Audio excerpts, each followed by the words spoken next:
Thank you for joining us for the webinar. I am Jennifer Shetta, and I am an Agency Relations Account Specialist here at Second Harvest. Today, Lisa Boyd and Greg Metzger from Christian Cupboard will be presenting. And before I turn it over to Lisa, I want to cover a few housekeeping details. We have some time saved at the end of the webinar to answer any questions you may have. However, if you have questions as we go along, feel free to enter them in the question box. This is located in the control panel, and that box is to the right of your screen. All of your lines are muted, so you don't need to worry about any background noise. If you would like your line to be unmuted, you can raise your hand. You should be seeing a hand icon on the little bar to the left of your control panel. This webinar will be recorded, and watch for additional information to come afterwards. And now I will turn it over to Lisa Boyd. Thank you, Jennifer. Welcome to the Fresh Produce Distribution Partnership informational webinar to discuss the request for application process, and we'll give you some background about where the program came from as well. So as Jennifer mentioned, I'm Lisa Boyd. I am an Agency Relations Account Specialist, and I'm the point person for this pilot program. I want to thank you all for being here today. If you do happen to have a copy of the application handy, it might be helpful for you to have it in front of you during this presentation.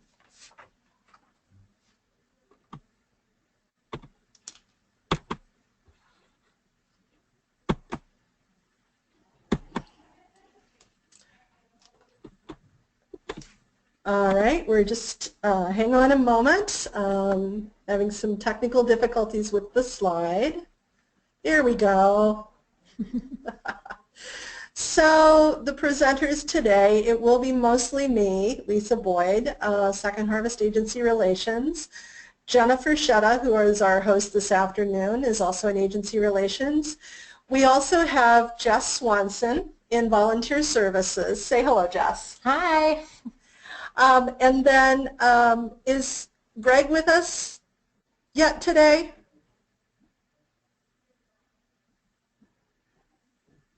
We might be having a little difficulty. Yes, Greg is here. He's just muted right now until he is. Do you want me to unmute him now? Yeah, why don't we have Greg say hello. Greg is from Christian Cupboard Emergency Food Shelf. He is the director there. Hi, I'm here. Greg, thanks for being with us today. Well, not a problem. I apologize for being late. Hopefully that wasn't me that put you behind schedule, I guess. No, it was our own technology that put us behind today, so not to worry. Super. I will mention Christian Cupboard is a partner agency located in Woodbury, and they have been involved with this pilot program since 2015. Thanks again, everyone, for being here today. So the goal of the Fresh Produce Distribution Partnership, you'll see throughout the presentation we refer to it as FPDP.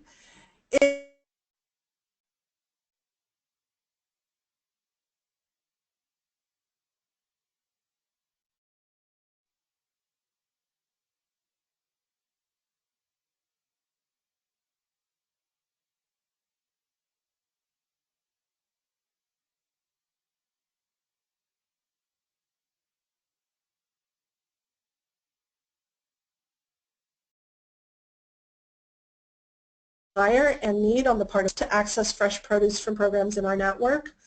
And we do want to increase the amount and frequency of produce available to households dealing with food insecurity and to provide healthier food options. Just to illustrate the changes in the amount of fresh food, including produce, that we've been distributing from 2008 to 2016, you'll see from this chart that now over half of it is fresh, which includes a significant amount of produce from a variety of sources.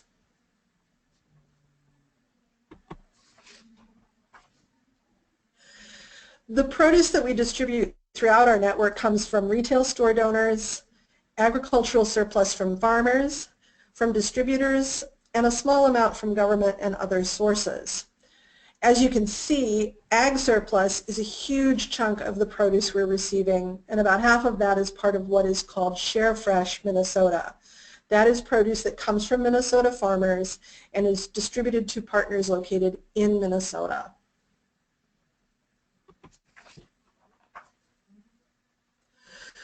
The Share Fresh program gathers and distributes donated edible crops that would otherwise go unharvested or unsold.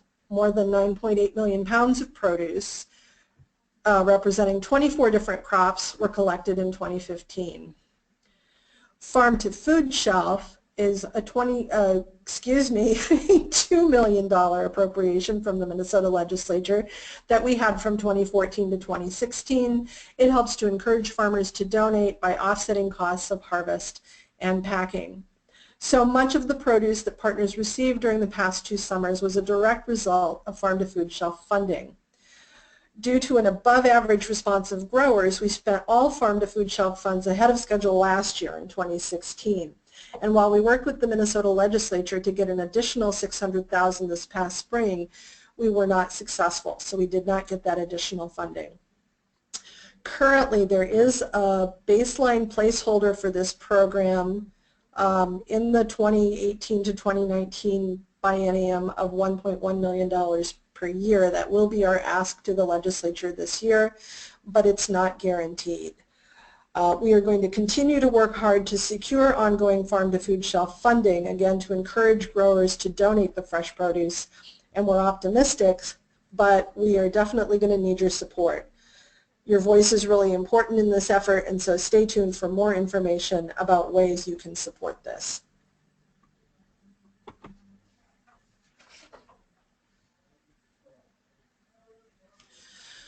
So why do we have this new pilot program, this FPDP, Fresh Produce Distribution Partnership Program for agencies?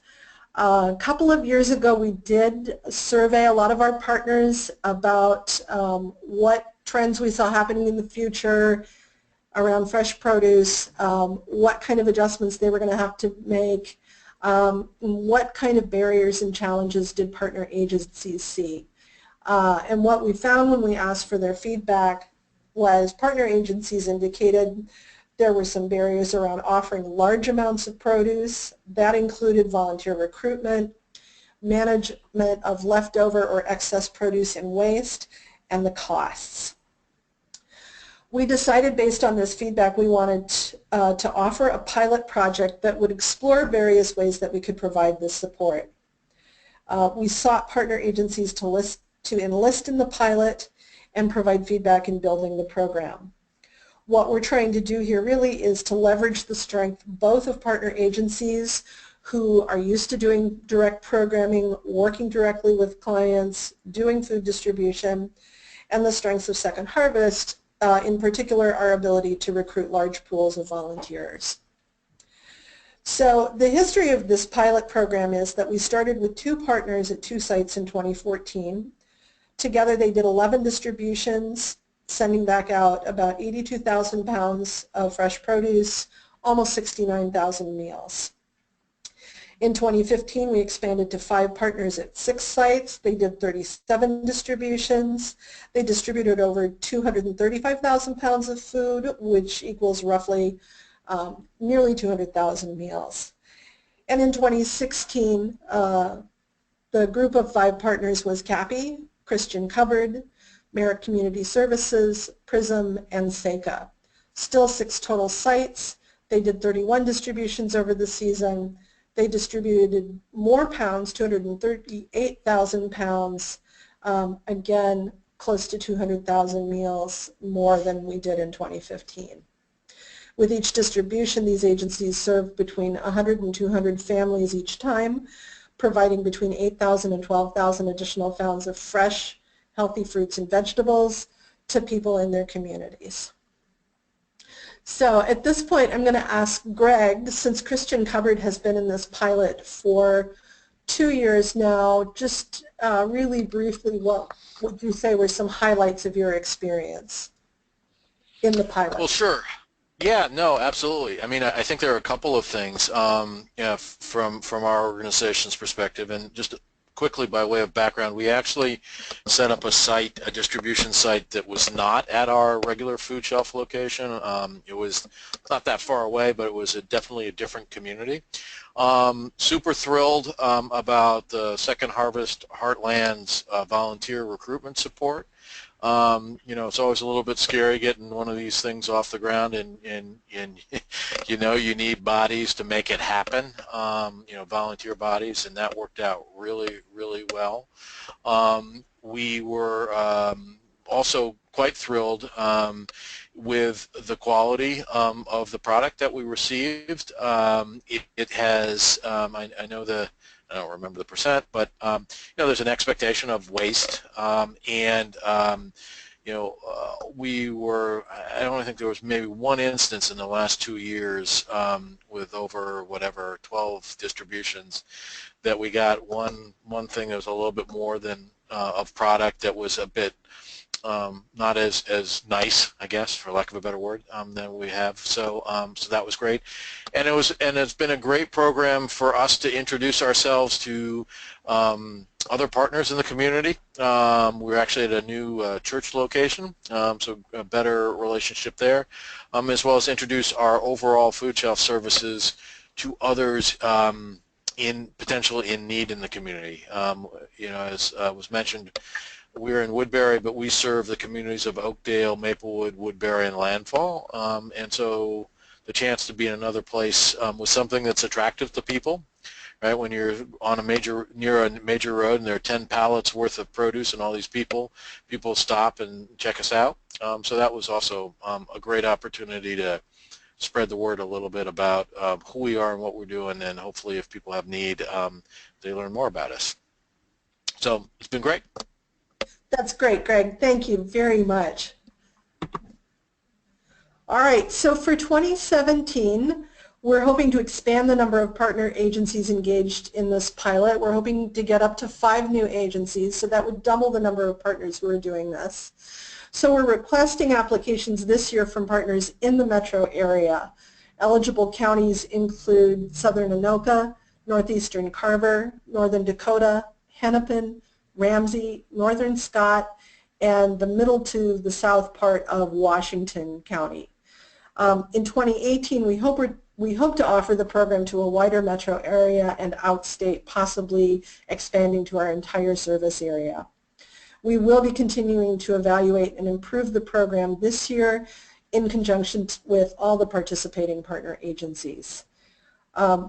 So how is this program different than just setting up a produce distribution program, since many of our partner agencies already do that?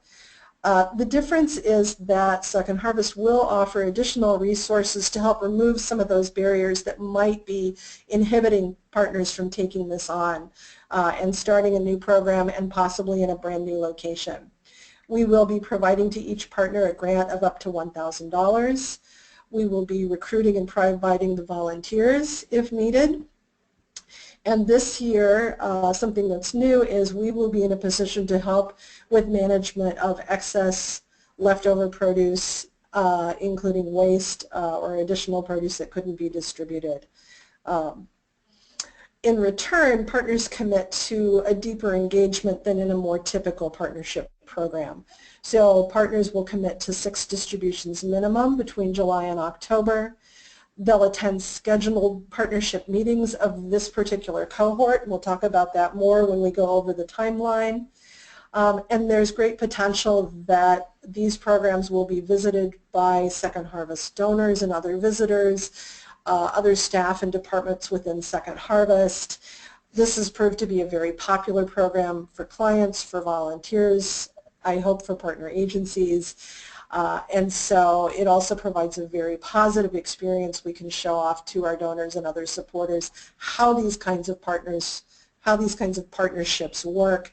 It's also a really good chance to spotlight and highlight the good work of your agency.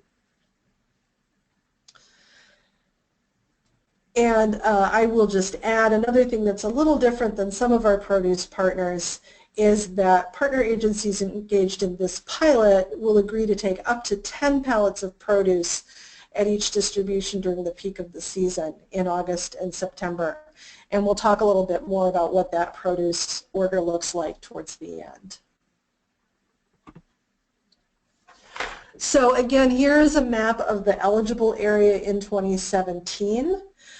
If you're not sure whether your agency or the program location that you're thinking about is within this area, please just reach out to your account specialist. They'll be able to let you know whether it falls within the area, or even if it's a little bit outside of the area, that is something we'd be willing to look at on a case-by-case basis. So when in doubt, just ask.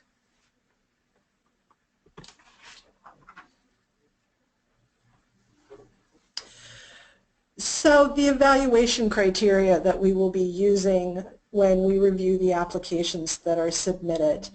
As I mentioned, we will be selecting up to 5 partner agencies to join the cohort and participate in the Fresh Produce Distribution Partnership Pilot this season, in addition to our 5 returning partners.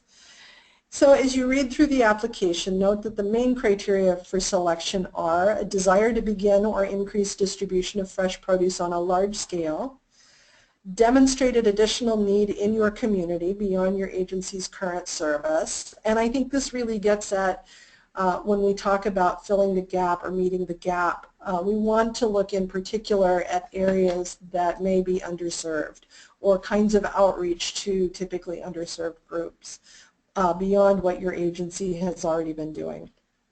So related to that, we'll be looking at your ability to develop a client outreach plan that will expand service in your community. And then finally, we will be selecting agencies where the partnership is in good standing, meeting all expectations. I'm sure that's everyone. And in addition, as you read through the application, we will be looking at the ability to actively engage in the partnership. There will be 4 different meetings of the new cohort during the season: orientation, volunteering and observing at a May produce distribution by one of our current fresh partners, a mid-season check-in in August, and a late fall debriefing scheduled for mid-November. There may be additional contact with your account specialist and our volunteer coordinator, Jess Swanson. There will be the need to think about and plan for 6 total distributions across the season, and additional work around working with your host site, especially if that's a different location from your regular programming. Other criteria include the ability to offer distributions at times to target increased client access, such as evenings and Saturdays. You'll notice if you look at the scheduling options on your applications that Saturdays are an option. And then finally, a willingness to consider long-term produce distribution as part of ongoing programs. If you do apply and are selected as one of the fresh partners, we hope you have in mind that you would be continuing to do a produce distribution each season. And so we also want to look at a sustainability plan for after your roughly 3 years of support during the pilot period.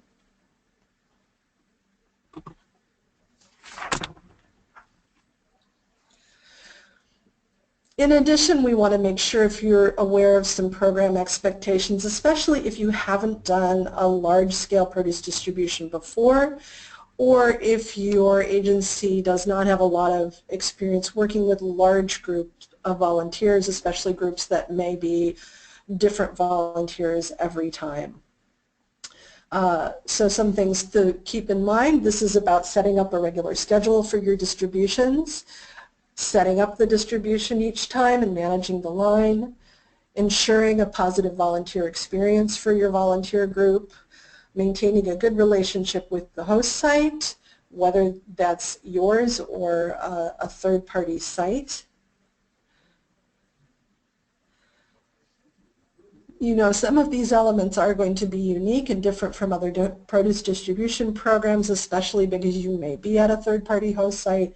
And you likely will be working with groups of Second Harvest volunteers, and that's a little different than an agency that has a very self-contained produce distribution program that they're managing all on their own.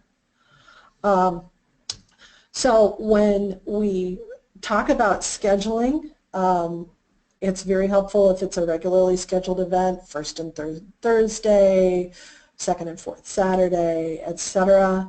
The reason that we're asking you to provide 3 different time frames on your application is we are going to need to balance routing, delivery schedules, delivery windows, and we also want to make sure that we're able to schedule volunteer shifts at times when we know that it's going to be relatively easy to recruit volunteers for that particular time. Ensuring a positive volunteer experience. We've found that volunteers really like doing this kind of work. Second Harvest Volunteer Services is going to be able to provide a lot of support and information around this. Jess, do you want to say anything more about scheduling volunteers and kind of how that works? Are there some times to stay away from, times that work really well, as folks who want to put in an application consider when they want to schedule their distributions? Yeah, I would say just in the history of when Second Harvest has found volunteers to be eager to volunteer, late afternoons, evenings, and weekends are the easiest times for us to find volunteers. That doesn't mean mornings are out of the question. Your volunteer shifts just might look different. In the mornings it might be more corporate groups, and in the evenings and weekends it might be more families and individuals. But again, we can't guarantee who is going to sign up for that, but I'm sure you see similar challenges in your scheduling as we see here. So if you do have any questions or concerns, I'm always open to have a conversation around what that looks like. Sundays and Mondays, obviously, I'm not even sure that that's an option on the application for those, but those are the hardest ones to find volunteers for those days. So thinking more towards the middle to later end of the week, and evenings and weekends are ideal. And I believe the days of the week that we offered as options are Tuesday through Saturday. Perfect. And that is to make sure that we can best support you with that volunteer recruitment. Just backing up, if one of the things that's really new for your agency is setting up a mass distribution, especially with something that's highly perishable, similarly, Second Harvest is going to be there to help support you in learning about how to set up a distribution and line management. In particular, what I've found is the partner network as a whole, and in particular, our 5 returning agency partners have a lot of good experience. They've tested out a lot of different methods and have some best practices and promising practices, and we want to be able to share that with you. So we will be providing plenty of support around how you even do produce distribution if that's something that's new to your agency. And again, we want to stress the importance of establishing a good relationship with a host site if that's a third party. Why are we asking for the letter of support from the host site? We want to make sure that they also understand that there will be some support needed from them as well. They'll be providing the space for the delivery, for your agency to set up the distribution, and they'll need to support you around some management of the excess produce and waste. Even with the support that's coming from Second Harvest, there's possibility we won't be able to come back and pick up excess produce until 24 hours later. So the host site also needs to be prepared to accommodate that as well. Some of the past challenges we've experienced with our current cohort is finding the right space for storing those pallets overnight or longer, as was the case in the past. Ensuring that waste management at the site doesn't negatively impact your host. There's some ways to manage that as well.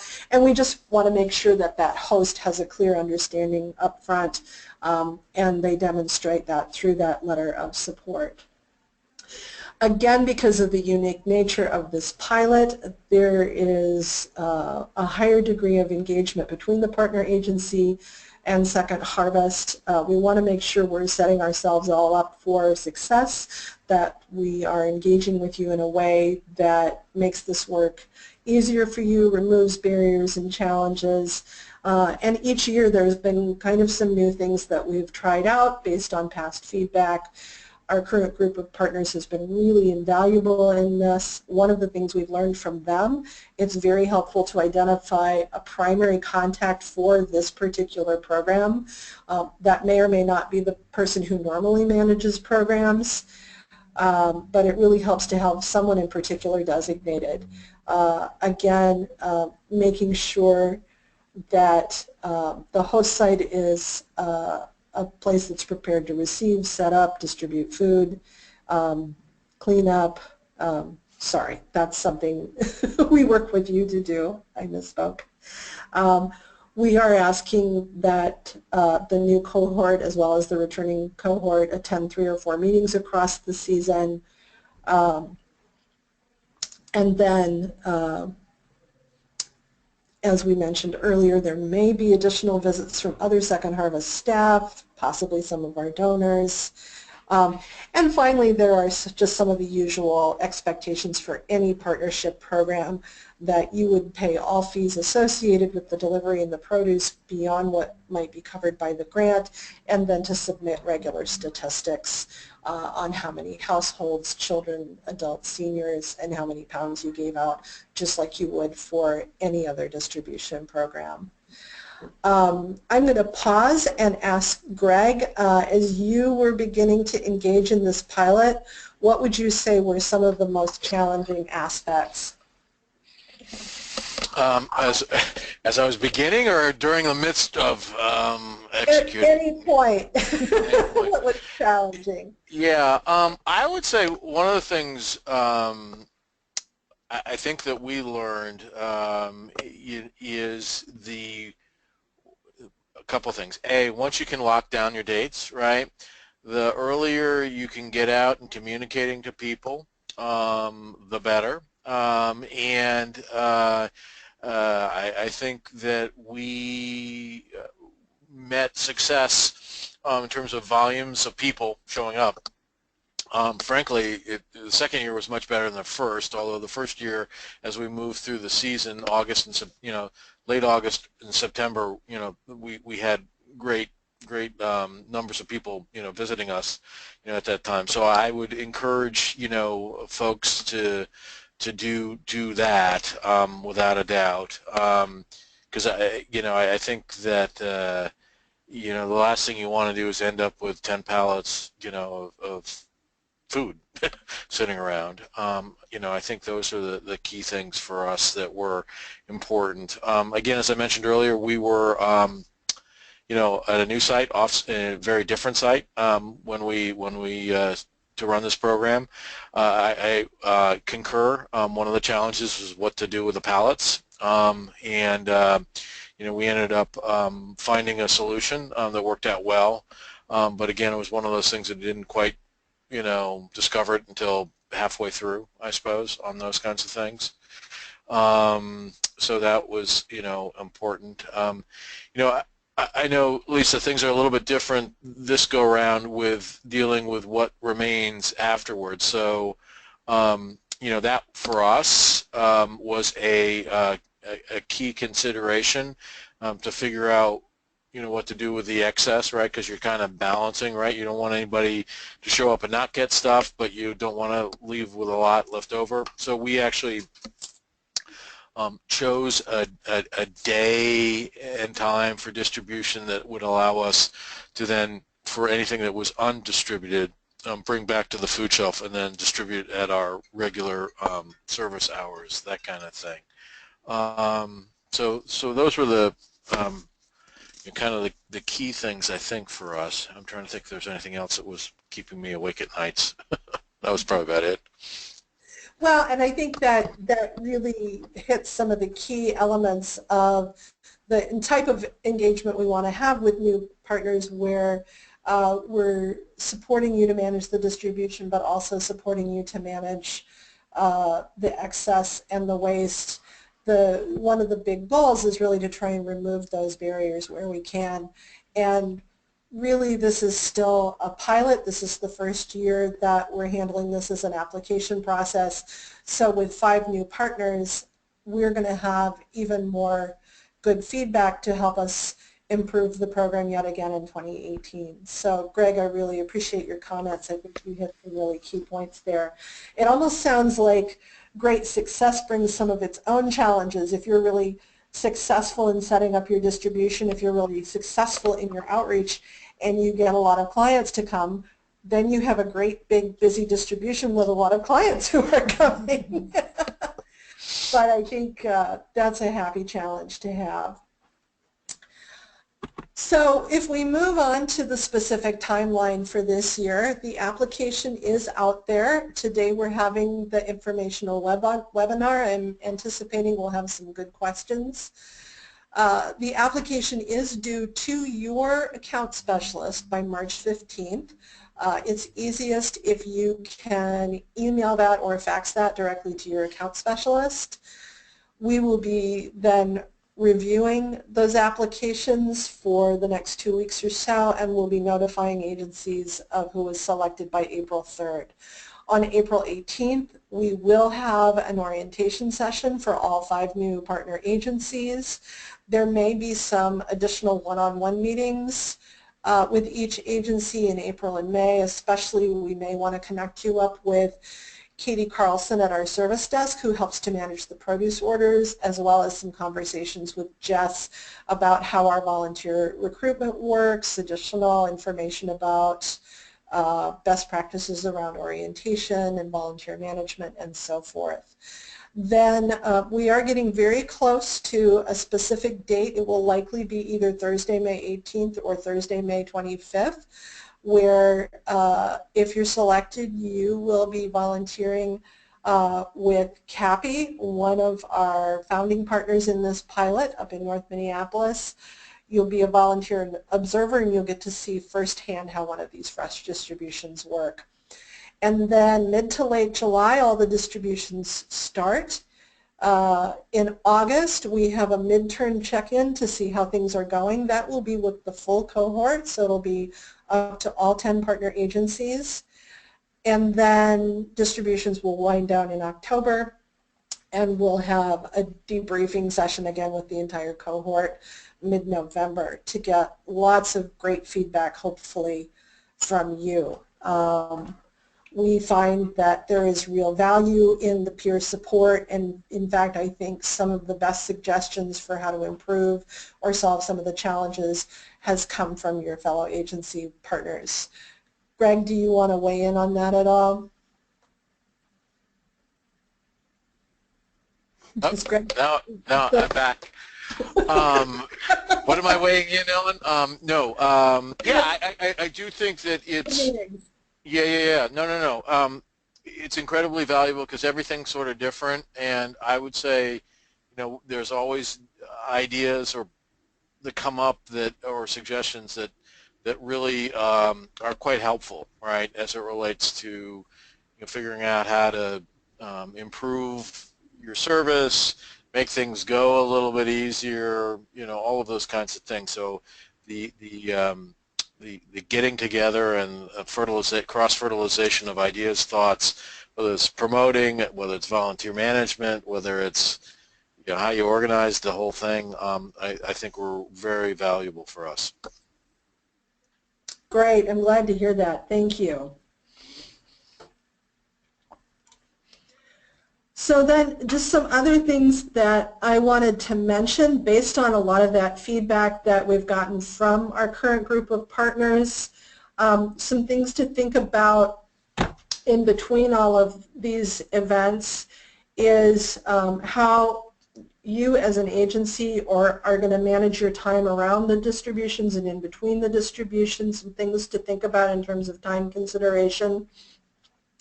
You're going to need a key or lead person there to receive the deliveries, so you're likely going to have to get there possibly an hour before the start of the volunteer shift, and you may need to be there to work with the host site and wrap things up after the volunteer shift, which is 3 hours. So the full amount of time on a distribution day that your staff or key volunteers are there might be about 5 hours. The meetings with Second Harvest, including the cohort meetings, are typically just 60 to 90 minutes, but you may find that your having to schedule some meetings with your leadership, meet with key people at the host site, other staff who are engaged, other volunteers that belong to your programs.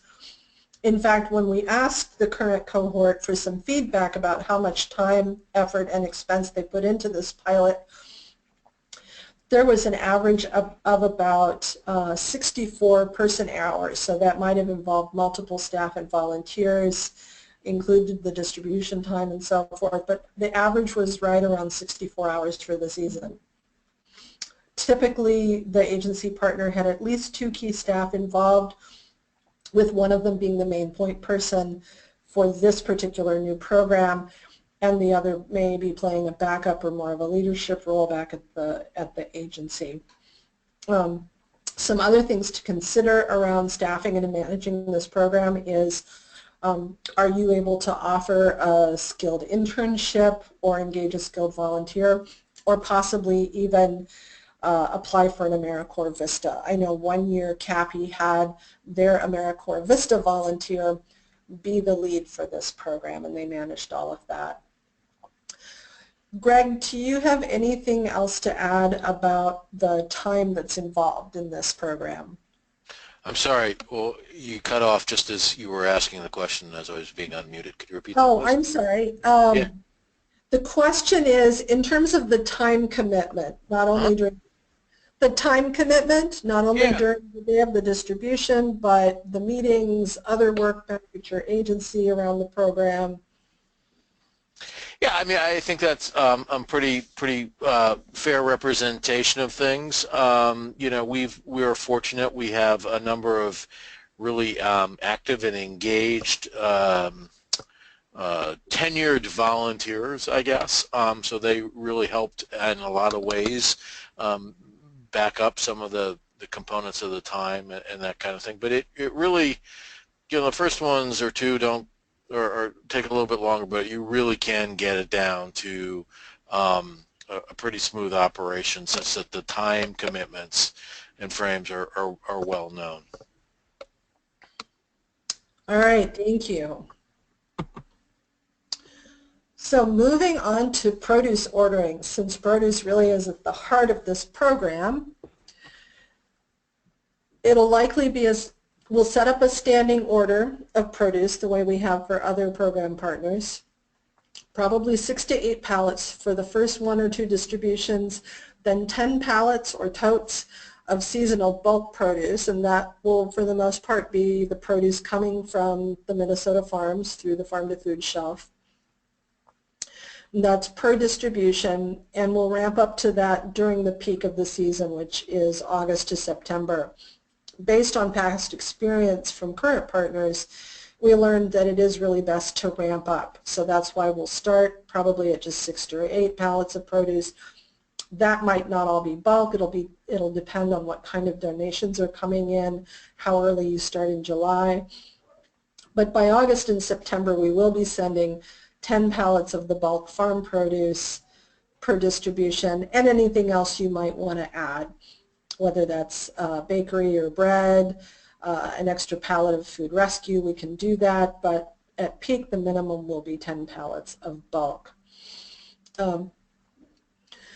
We will be charging the regular fees, 3 cents a pound, $40 per delivery, but the grant funds can be used to offset this. Some partners have chosen to use the full amount of the grant just towards the fees, and then they go ahead and purchase any supplies or equipment out of their own budget, or vice versa. They use the grant for supplies and equipment, and they go ahead and pay for the produce and delivery fees out of their own budget. Some other costs to think about, is the host site going to charge any kind of fee? I think there was one partner who had that. For the most part, though, off-site host sites waived any fees. They provided the space as an in-kind donation. In spite of any support that we might be able to provide, you might find you have some transportation and waste management costs. Hopefully the additional support this year, though, will offset that or eliminate that. But for example, in terms of transportation, if you did have a lot of excess produce that was still very good quality, and you're also running a food shelf program and you want to transport that back to your food shelf program, you might find you have some of your own additional transportation costs. In the previous years, before we were able to offer the support around leftover produce, the current group of partner agencies engaged in the pilot were spending anywhere from about $500 up to $2,000 on additional costs for some of these things, including paying for extra garbage pickups for their host site or renting a truck or what have you. Greg, what kind of information would you want to provide about what the produce order looks like and also about any additional costs that you had to take on as part of this program? Sure. I guess I can better address the sort of the cost aspects of things. We kind of went through a couple of different iterations and evolved a little bit. We just have sort of standard costs of a couple of tables that we knew we could control and were ours. Plastic bags were another thing for costs that we used or spent money on. We did initially invest in some shelters, and then given the fact that we were in a parking lot and couldn't stake anything down but had to use like weights, we soon decided that the whatever the covers, the tent things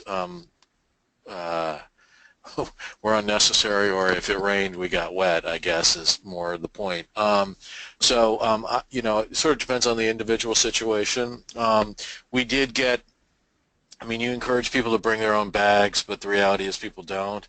So we got a number of local grocery stores to donate some paper bags and sacks for folks, you know, as to save some expense, because that's kind of it. And then, you know, just, you know, on our end, standard sort of supplies, right? So plastic gloves for volunteers, first aid kit, you know, hand sanitizers, you know, all of those kinds of things were some of the key things that we, you know, or critical things that we spent money on. So ultimately, you know, we had a bit of a kit that we put together that traveled from, you know, event to event to supply those kinds of things. You asked at the beginning, Lisa, on the ordering side, what would you like me to share about the ordering? Well, just how that, why don't you describe a little bit how that process worked for Christian Cupboard. Just think about last season. Sure. When we very intentionally started with smaller orders and then increased them later on. Right. No, absolutely. I mean, and again, we try to, understand and match sort of volumes and all of that kind of good stuff. You know, for us anyway, we needed to make sure that everything, you know, that we, you know, had we avoided multiple pallets of the same product because we just didn't have the ability to distribute quite that. I will say one of the things that we do, maybe this is not on topic, but you know, early on in the process, and it's a key point of at the delivery time, is you need somebody that's good with math, right? Kind of figure out how many peppers you're going to give away, or those kinds of things early on in the process, so you can have an idea going in before you start distributing product, what every household is going to get, and then also be able to make a judgment call about how things are proceeding with the number of people, whether you need to increase that or perhaps back off, that kind of thing. So that was our, you know, first task, frankly, when we got the order and knew the weights, was like, okay, you know, given our estimates, and I think we estimated about 100 or towards the end about 140 households visiting, you know, we did the math, right? How many pounds, and then make a judgment call. So, you know, you learn quickly, you know, how many pounds is 5, or how many cucumbers are in 5 pounds, you know, that kind of thing. I think that's, again, it makes things go more smoothly to the extent that you can do that before you're trying to make those decisions, you know, in midstream. If you kind of figure that out ahead of time, that will, I think, make things go a lot smoother for you as the distribution unfolds throughout the 3 hours. Thank you, Greg. I think you did make a couple of important points. One is, back at our distribution center, when Katie Carlson is creating the order for each of the partners in the Fresh pilot, she will very intentionally try and ensure as much variety across the bulk totes as possible. So you might still get a couple or even 3 totes of the same thing, especially if we're trying to send a full 10 totes, and depending on the amount of variety we have at the time. Typically what we hear is when it comes to sweet corn, people don't mind getting 3 totes necessarily, but some of the other items like cucumbers, you definitely don't want more than 2. And so we will be monitoring that to send as much variety as possible, because we've heard that feedback loud and clear. The other point I think is important is there definitely is an art to staging the produce distribution. That's something I think the partners who are selected for the grant will get to see firsthand when they go see Cappy's distribution. That's one of the reasons we want to make sure all new partners get an opportunity to observe what a large-scale produce distribution looks like ahead of time before you really have to dive in. So I appreciate that you brought those points up, Greg. That's really helpful. All right, and here's what we saw last year. It's actually a really exciting variety of produce, and I think Jennifer even reminded me, although some of these items are definitely not things that we grow here in Minnesota, they might actually be coming from other parts of the country or from the Walmart distribution center, especially when we supplement in the early part of the season before the Minnesota growing season really hits its peak. So if you engage in this program, you and your clients are likely to see some really, really good stuff. All right, we have a little bit of time left. If people can hang on for about 10 more minutes, we definitely want to take some of your burning questions. Otherwise, if we do run out of time, we will note down all of the questions that have been submitted, and we can follow up with replies to those questions via email. So at this point, I guess I will turn it over to Jennifer. Hi everybody, you can go ahead and type your questions into the questions box, or if you would like to ask your question out loud, please raise your hand. And you raise your hand, there is a little hand icon in the little bar to the left of your control panel.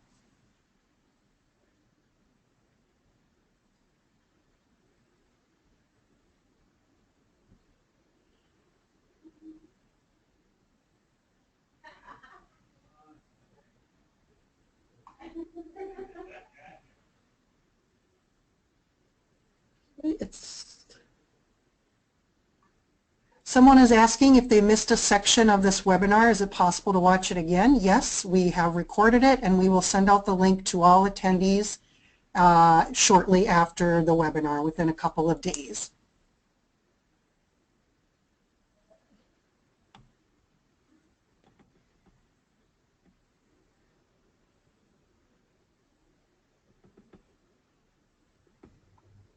Okay, I'm not seeing any other hands or other questions.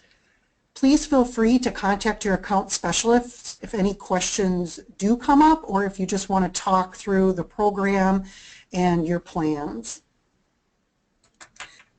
In fact, I wanted to mention some things that you might want to bring up to your account specialist if you're not sure where to locate a produce distribution.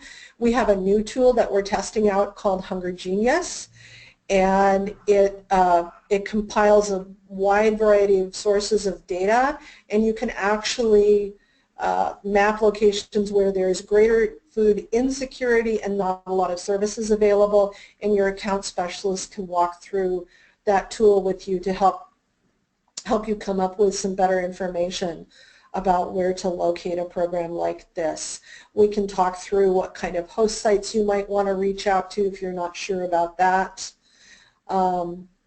And any other nitty-gritty questions you have about the application itself, your account specialist can help you with that.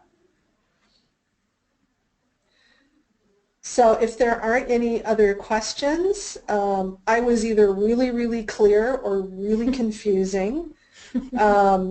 But feel free to reach out again. As Jennifer mentioned, this webinar has been recorded. We'll be sending out the link, and we'll also likely be posting it to our agency zone websites.